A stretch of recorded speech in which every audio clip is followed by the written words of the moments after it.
Vandeham Shri Guru.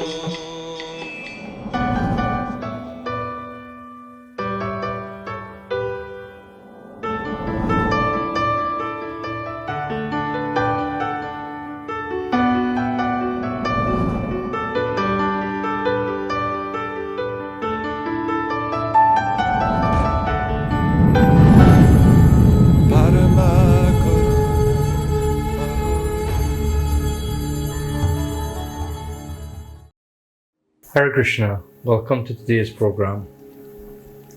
I grew up in a little village called Hard Bargain in Trinidad, and as a young boy, and even now as a member of the Hare Krishna movement, I still consider myself a member of the Hindu temple in that village, known as the Triveni Mandir. A very, very beautiful place. My grandparents were members of that temple before me, perhaps since its inception. And over the years, that temple has grown and grown and grown into a tourist attraction in Trinidad and Tobago. And it was there, due to the foresight, I would say, of my grandmother largely, I got my first training in spiritual practice. And one of the things that had a deep impression on me was going to Rama and satsangs. As a young boy, as I started to attend the temple more regularly in my early secondary school years, and as I became more mature, I had the wonderful opportunity of joining the Rama satsang group. And as a student, for many, many years, my daily routine was to wake up in the morning, go to school, come back home from school, eat, finish up homework, bathe, get dressed, walk out the road to catch the temple bus to go to Rama satsang. And this was for several days of the week. My grandmother especially used to be quite disturbed, why are you going out every day? You have to study, you have to do so many things. But going out on those satsangs, it was really inspirational for me. I think even now, like one of the services I perform in ISKCON is the performance of satsangs. And I credit that largely to the training I had at the Triveni Mandir. And when we used to go out for satsangs, the main text we used to use is the Ramcharitmanas. The pastimes of Lord Ram over the years are so popular that in any given day in some part of the country, I'm pretty sure, whether it's broadcast on TV or radio or not, I'm pretty sure somewhere, a group is getting together for the purpose of singing Ramayana. Such a beautiful thing. It has had so much influence on the collective consciousness of the people, on the culture of the people, that it has to be considered an indelible part of our culture. And so the pastimes of Lord Ram, they serve to inspire devotion within the sincere practitioner. In the Vedic canon, or to say it more simply, in the Vedic anthology of literature, there are many different branches. We have many, many books to start with. We have the original Vedas, we have so many Upanishads, we have Puranas, we have lesser Vedas, we have the Itihas and so on. But these various books can be divided into three broad categories.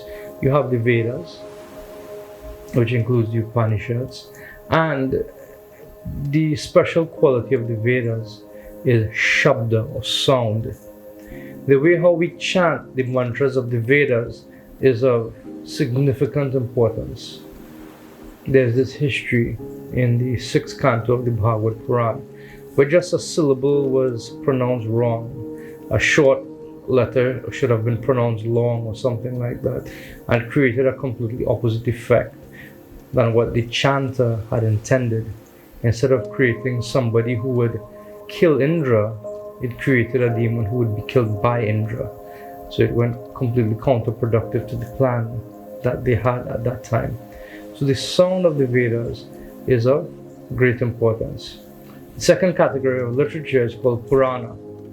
And the Purana, they try to convey teachings by artha, or meaning, whereas the Vedas convey teachings through precise Vedic sounds.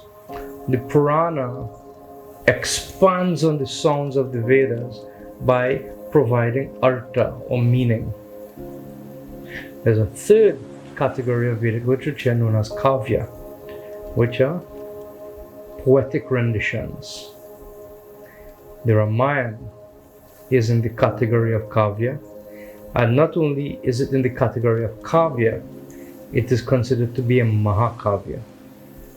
The Ramayana, the pastimes of Lord Ram, were originally composed by Sripad Valmiki Muni.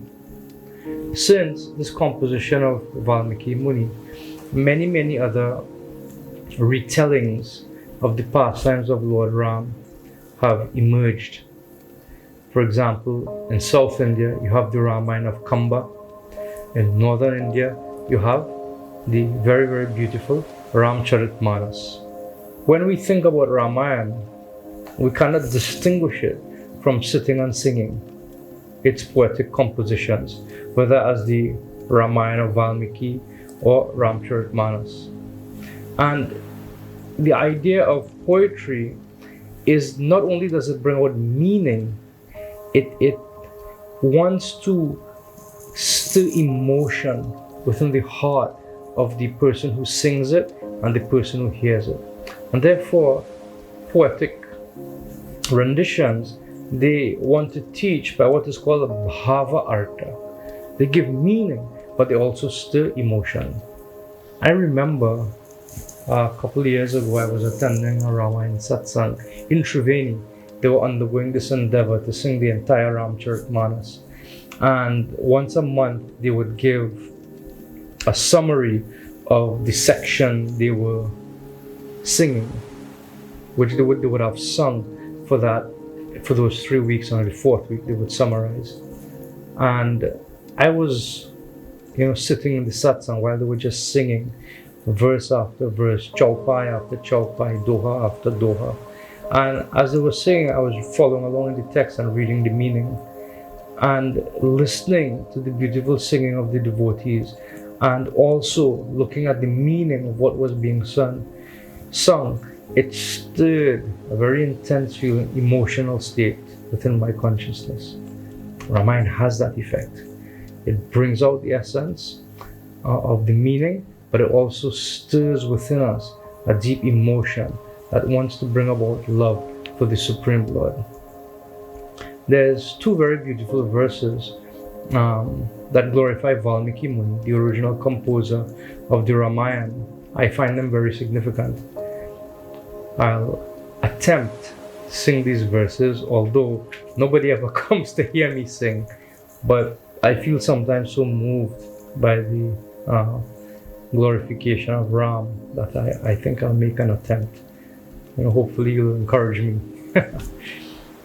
Kujantam Rama Rameti Maduram Maduraksharam Aruhya Kavita Shakam Vande Valmiki Kokilam Valmiki Muni Singasya Kavitavnacharana Shrinvan Rama Katha Nadam Kunayati Param Gatim Jaya Rama Shri Rama Jaya Jaya Rama Shri Rama Jaya Rama Jaya Jaya Rama.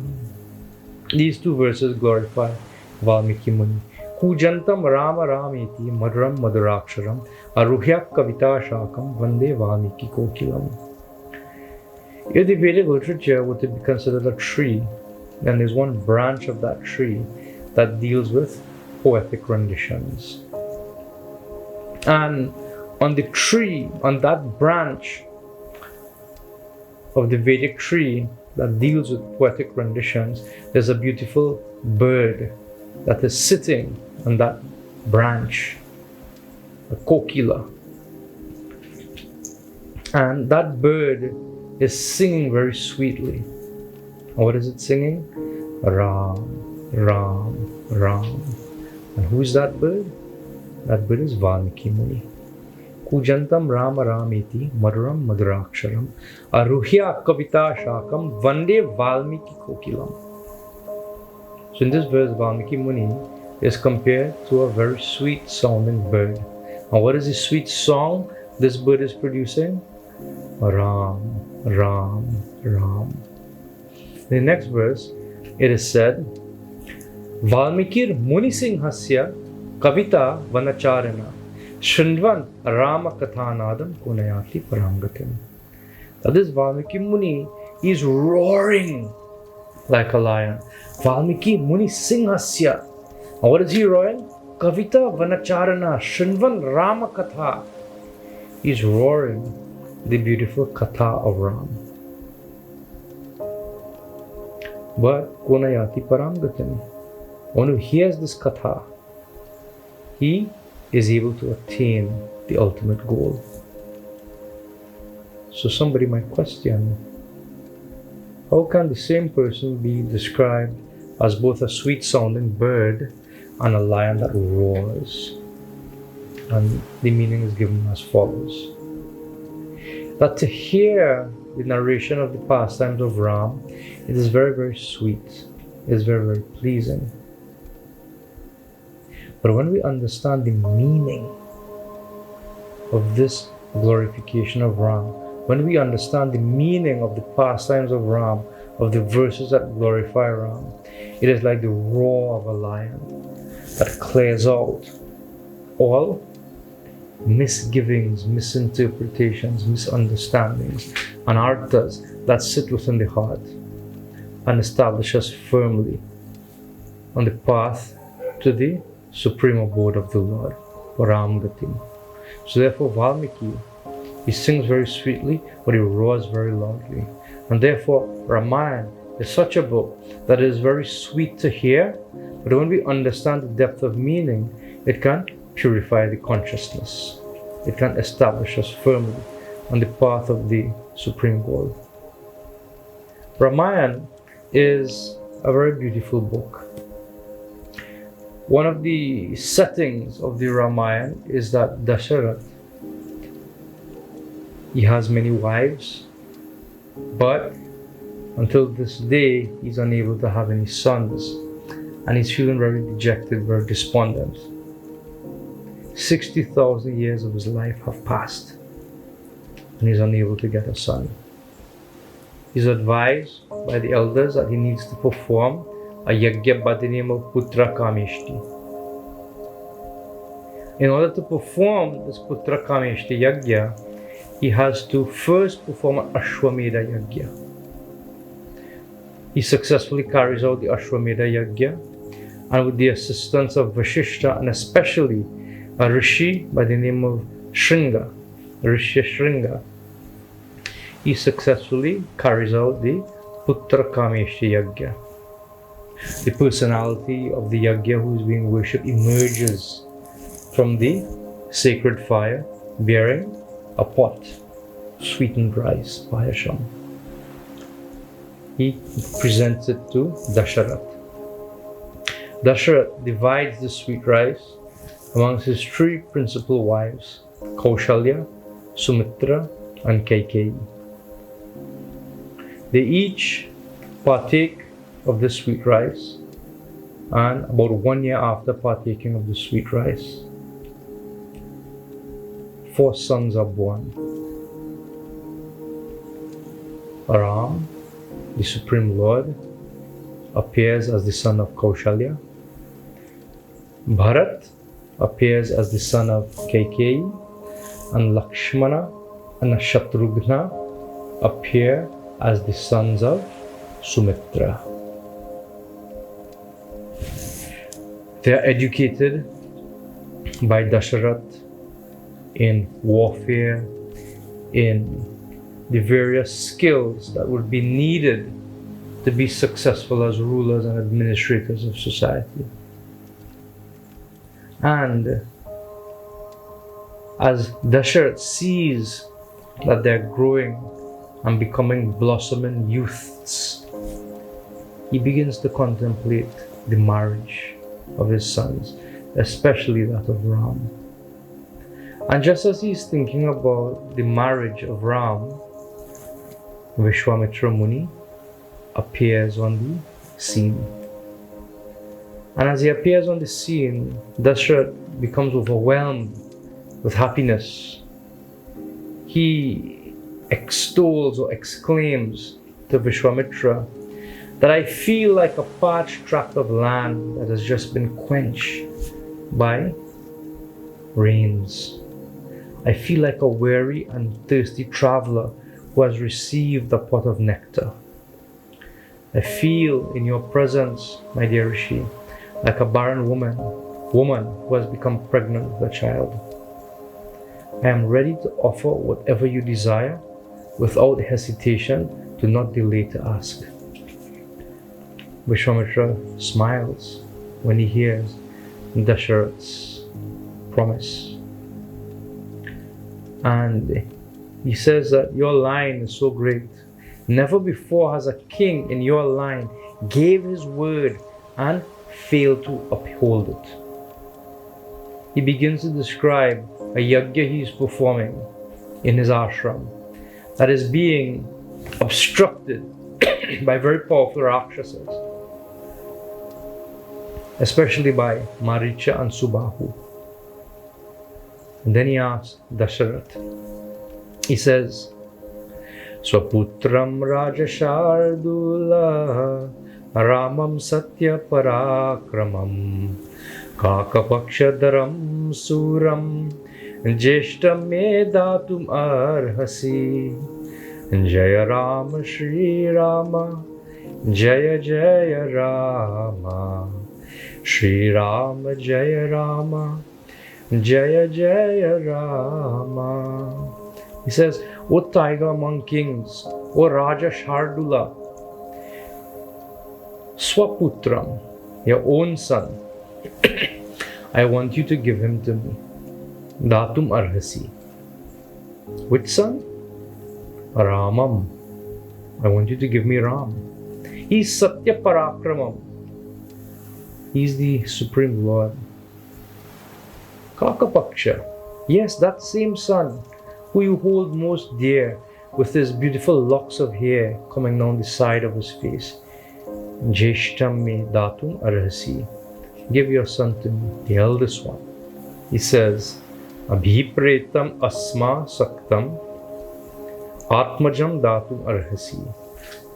Dasharatram yagyasya Ramam Raji Valochana.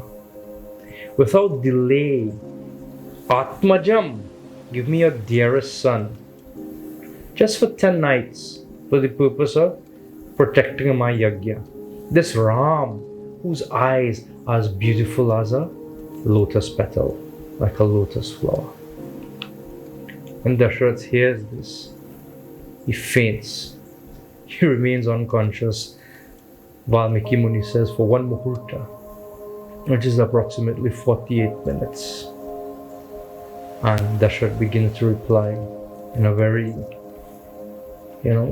sorrowful tone, in a very regretful tone. He says, Unasho dasha varsho me Ramo Rajiva Lochana Na yudha yogyatamasha Pashyami saharakshase Jaya Rama Shri Rama Jaya Jaya Rama Shri Rama Jaya Rama Jaya Jaya Rama. He says, Una Shodasha Varshame. My Ram is not even 16 years old. In fact, at the time Vishwamitra has come, Ram is only 12. A Kshatriya's knowledge is completed when he is 16. His training in warfare and all these essential skills is complete when he becomes 16. But Ram is not 16. You should understand, my dear Muni, that even I would be fearful to fight with these Rakshasas. Even I would be fearful. And what to speak of Ram? I do not think he is eligible to go to war. He's just 12 years old, he's not even 16. And my dear sage, he's Rajiva Lochana. His eyes are like that of a lotus petal. When the sun goes down, a lotus closes. Similarly, when the sun goes down, the eyes of my dear Ram, it also closes. So how can he fight at night? Rakshasas, they become powerful when the sun goes down. But my Ram, he sleeps when the sun goes down. Very, very beautiful poetry. And both Vishwamitra and Dasharath refer to Ram with the same term. What is it? Rajiva Lochana. This is the beautiful poetry of Valmiki. And Bhavarta, how it invokes meaning but stirs emotion and brings out emotion from the persons who are actually speaking, and us who are singing and hearing this beautiful text. Dasharath is saying, at night a lotus closes. Similarly, at night my Ram's eyes, they close. When the sun goes down, he goes to bed. How can he fight at night? And Vishwamitra, when he calls Ram Rajiva Lochana, Vishwamitra is thinking, with the touch of the sun, a lotus blossoms. Therefore, when Ram opens his eyes, his glance is like that of the glaring sun, and it can burn to ashes and exterminate these nocturnal demons. Just as when the sun comes out, darkness goes away. Similarly, when the lotus eyes of Ram casts its fiery glance on these demons that come out at night, they will be immediately exterminated. But Dasharath, he doesn't hear that meaning. He is blinded by his affection for Ram. He loves Ram, but Vishwamitra knows Ram. Being blinded by his natural loving affection for Ram, he is unable to understand that Ram is actually the Supreme Lord. He cannot be touched by any demon. And therefore, Vishwamitra, he tells them, seek advice from your advisor, Vashishta. And Vashishta, he counsels Dasharath. He reminds him that he's a representative of Dharma and therefore should not break the principles of Dharma by going back on his word. Ram is trained so no demons can overpower him. Vashishta reminds Dasharath that Vishwamitra himself will be able to protect Ram. Even the Devas cannot estimate the immense capability that Vishwamitra possesses.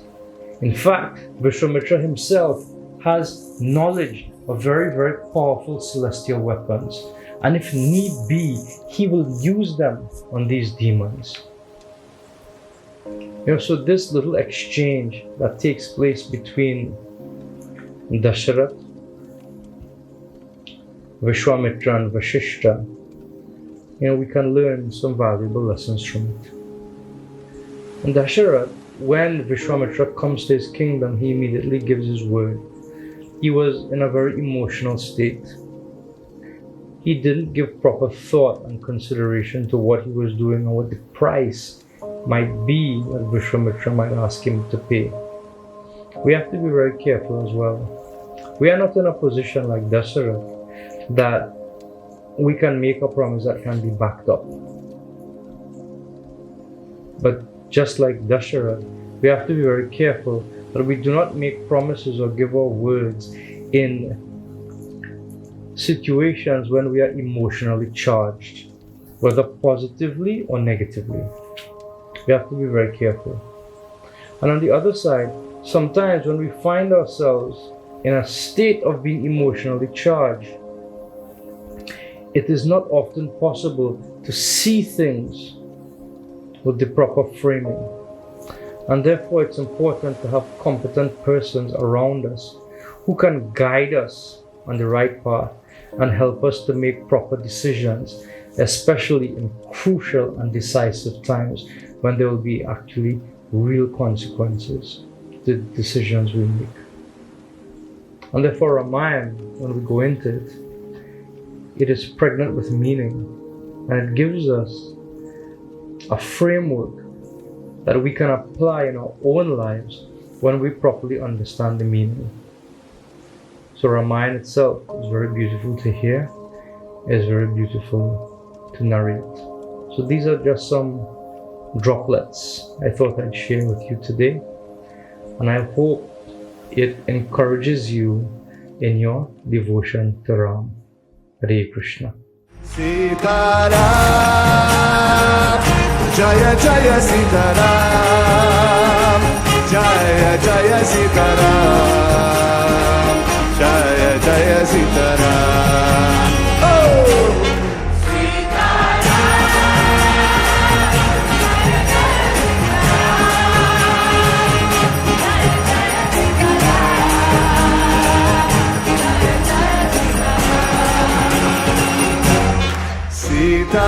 Sitaram, Jaya Jaya Sitaram, Jaya Jaya Sitaram, Jaya Jaya Sitaram. Let's hear it, let's hear it.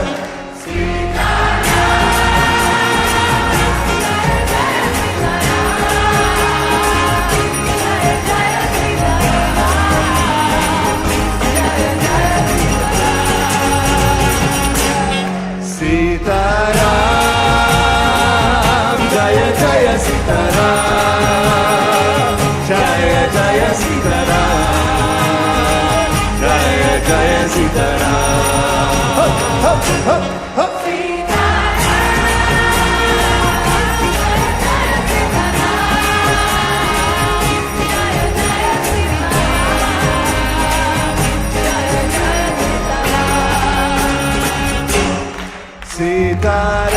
Sitaram, Jaya Jaya Sitaram, Jaya Jaya Sitaram, Jaya Jaya Sitaram.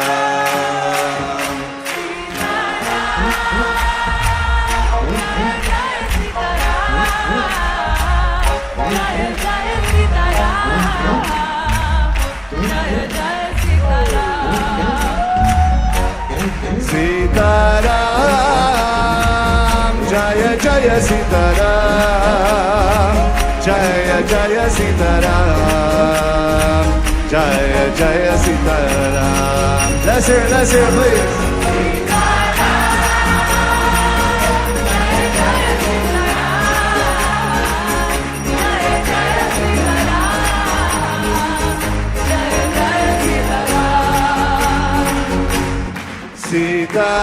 Sitaram, Jaya Jaya Sitaram.